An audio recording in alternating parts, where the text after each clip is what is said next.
শুরুতেই বলে রাখি, এই তথ্যগুলি আমরা ইন্টারনেট, বিভিন্ন ধরনের লৌকিক ভূতের গল্পের বই এবং বিভিন্ন রকম প্রচলিত লোককথা অনুসারে সংগ্রহ করেছি।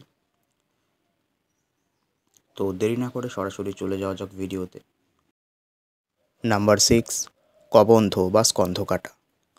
সেই সমস্ত মানুষ যাদের মৃত্যু তাদের শরীর থেকে তাদের মাথা আলাদা হয়ে যাওয়ার কারণে হয়েছিল, অর্থাৎ রেল দুর্ঘটনা কিংবা অপর কোনো অপঘাতে তাদের মৃত্যুর সময় তাদের মাথাটি তাদের শরীর থেকে বিচ্ছিন্ন হয়ে যায়। এই সমস্ত মানুষেরা পরবর্তীতে কবন্ধ বা স্কন্ধকাটা রূপে বিচরণ করে। লোককথা অনুসারে এই সমস্ত ভূতেদের কোনো রকম মাথা থাকে না, কিন্তু তাদের চোখ, নাক, মুখ এই সমস্ত তাদের পেটের মধ্যে অবস্থান করে। তারা তাদের সেই অপঘাতের জায়গা, অর্থাৎ যেই জায়গাতে তাদের মৃত্যু হয়েছিল তার আশেপাশ দিয়ে ঘোরাফেরা করে এবং তাদের সেই হারিয়ে যাওয়া মাথাটি খুঁজতে থাকে। লোকগাথা অনুসারে এরা যদি কোনো মানুষকে আক্রমণ করে, তারা তাদেরকেও মেরে ফেলে এবং পরবর্তীতে সেই সমস্ত মানুষের মৃত্যুর পর তাদের আত্মাকে নিজের দাসে পরিণত করে এবং তার সেই হারিয়ে যাওয়া মাথা খোঁজার কাজে নিয়োগ করে। নাম্বার 5, নিশি। ভূতেদের মধ্যে অন্যতম ভয়ঙ্কর হল নিশি। অন্যান্য ভূত সাধারণত নির্জন এলাকায় মানুষকে একা পেলে আক্রমণ করে, কিন্তু নিশি গভীর রাতে তার শিকারকে তার পরিচিত মানুষের কণ্ঠে নাম ধরে ডাকে এবং বাইরে বের করে নিয়ে যায়। নিশির ডাকে সাড়া দিয়ে মানুষ সম্মোহিত হয়ে ঘরের দরজা খুলে বেরিয়ে পড়ে এবং আর কখনো ফিরে আসে না। মনে করা হয় তারা নিজেরাও নিশিতে পরিণত হয় এবং পরবর্তীকালে অন্য মানুষকে তার শিকারে পরিণত করে। নাম্বার 4, ব্রহ্মদৈত্য।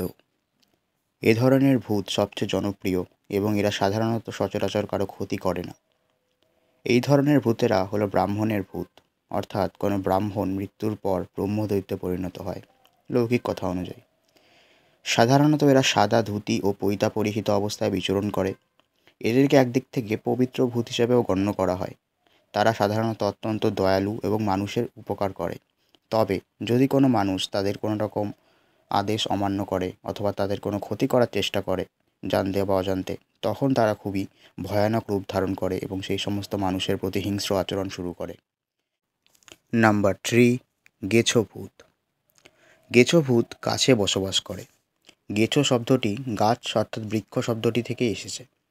লোকগাথা অনুসারে যেসব মানুষ গাছের ডালে গলায় ফাঁস লাগিয়ে আত্মহত্যা করে, তাদের আত্মা সেই গাছেই থেকে যায় এবং গেছো ভূতে পরিণত হয়।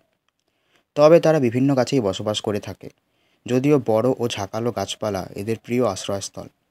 এরা বিভিন্নভাবে মানুষকে ভয় দেখায়।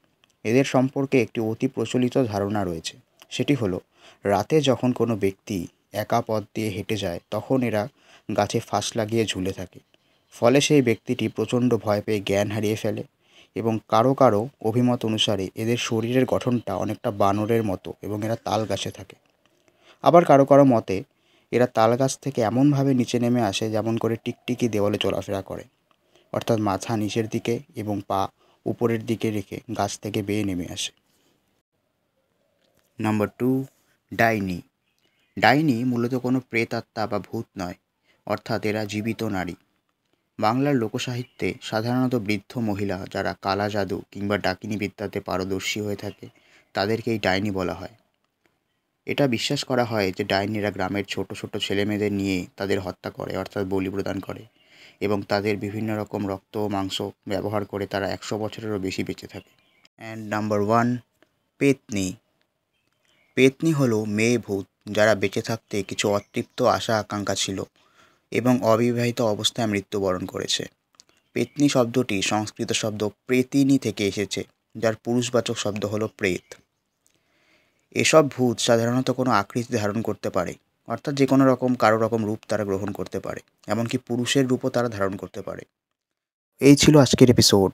এই ধরনের এপিসোডে যদি মোটামুটি ভালো একটা রেসপন্স আসে, অর্থাৎ আমি এখানটা টার্গেট করছি মোটামুটি 20টা লাইকের, 20টা লাইক যদি অতিক্রম করে তাহলে আমি অবশ্যই এর পার্ট 2ও নিয়ে আসবো এবং বাংলায় প্রচলিত অন্যান্য বিভিন্ন রকম ভূতেদের সম্পর্কে বিভিন্ন রকম তথ্য সবার সামনে তুলে ধরার চেষ্টা করব। তো সাবস্ক্রাইব টু অলৌকিক অন কল, শুনতে থাকো। আমি শুভদীপ রয়েছি তোমাদের সাথে।